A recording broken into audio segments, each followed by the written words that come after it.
Jesus Cristo falava em parábolas a fim de que pudesse passar a sua mensagem de modo claro, acessível, direto e transparente. Jesus Cristo, senhoras e senhores, não foi, então, um economista, até porque a economia como ciência sequer existia à época. Mas essas parábolas, as parábolas de Jesus Cristo, são sim lições econômicas.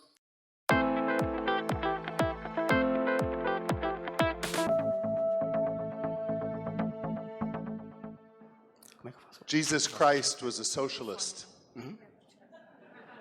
The first communists were the early Christian church.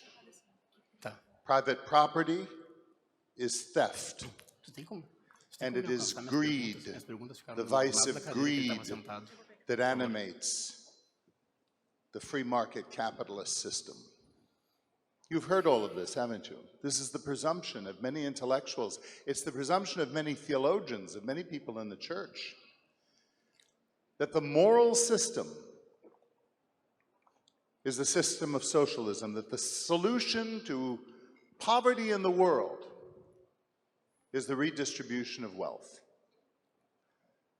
I used to believe that.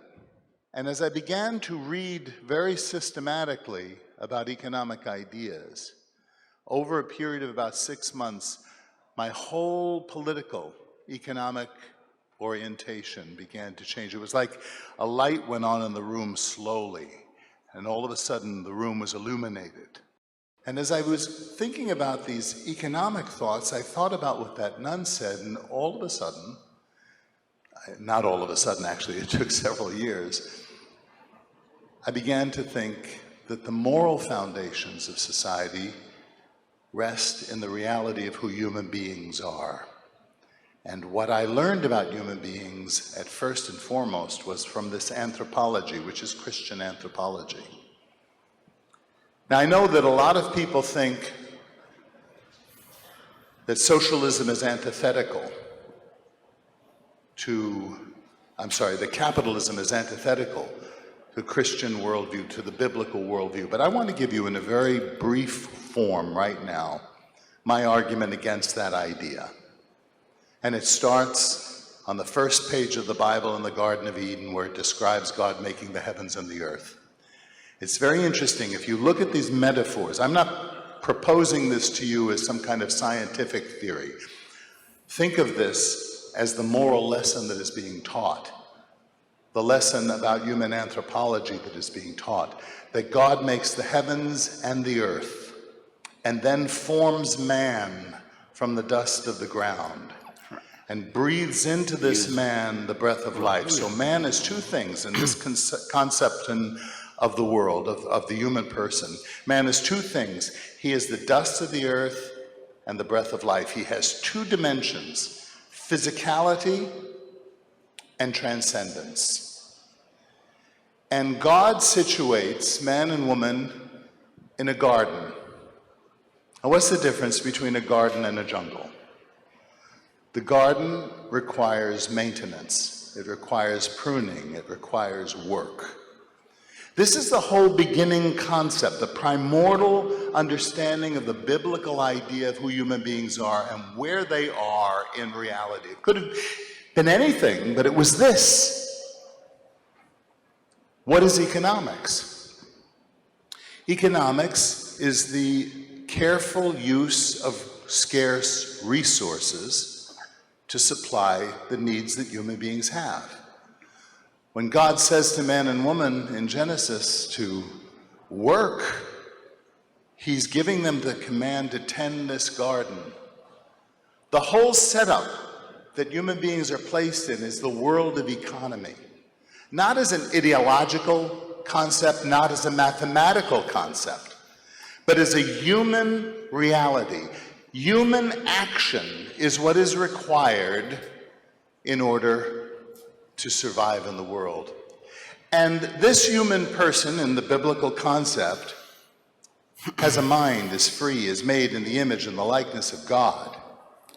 And in order for this man and this woman to survive, they have to use their mind to draw from the earth the resources of the world, the things that are needed, the scarce resources.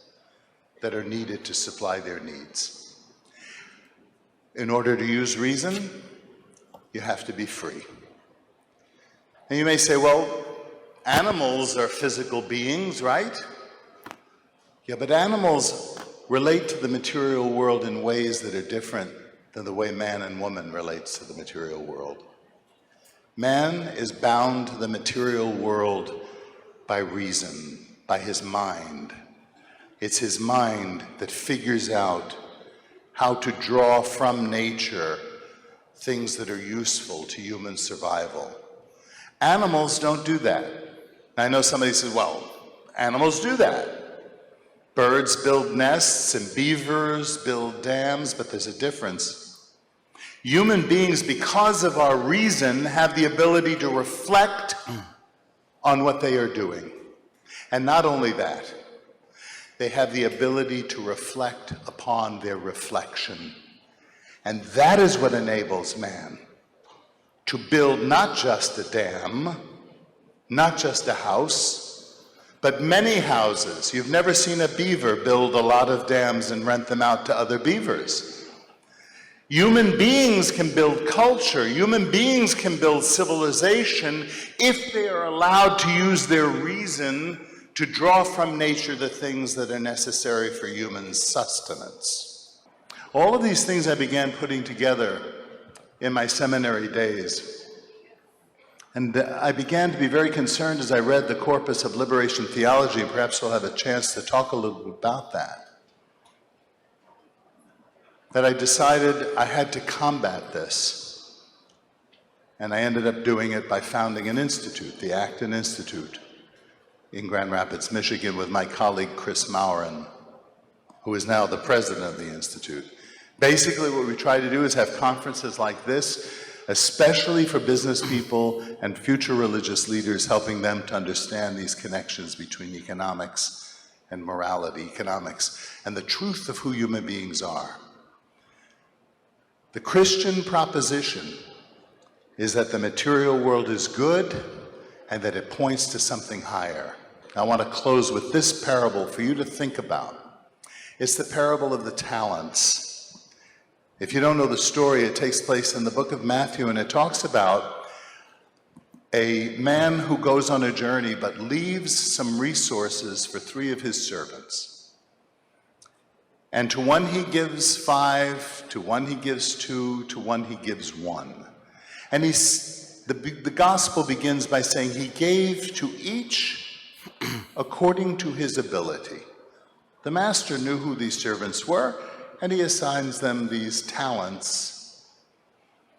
He says, now be productive with them, and when I come back, I'll collect the profits. I'm putting it in my own language. And he goes away, and the servants go about their job, and then he returns, and he comes to the one, and he says, what have you done? He said, you gave me 5, I've produced 10. He said, well done. He goes to the one who had 2. He says, I've produced 4. Well done. He comes to the last one. And this is very interesting, especially on an economic level. He comes to the last one, and the last man says, here's the talent you gave me. I hid it. I buried it. And here, I give it back to you. And the master said, how could you do that? Why didn't you at least give it to the banker so it could have gotten interest? And this is the man's defense of himself. And see if this does not sound familiar to you. He says to the master, the generous master, who entrusts him with the talent, which is, by the way, a unit of money that's very substantial. He says to the master, I knew you were a hard man, gathering where you have not scattered, harvesting where you have not sown. And so I hid my talent. Where have you heard that accusation before? I suggest you've heard it in the Communist Manifesto. Isn't that the attitude of socialists toward entrepreneurs? They're hard people. They exploit. They gather and enrich themselves on what they have not themselves invested. They're hard.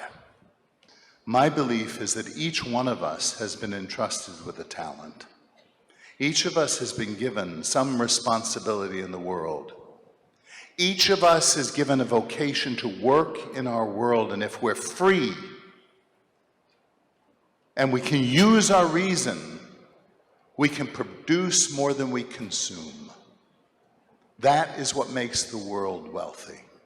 The solution to poverty is not the redistribution of wealth, it is the creation of wealth. That just makes sense on the face of it.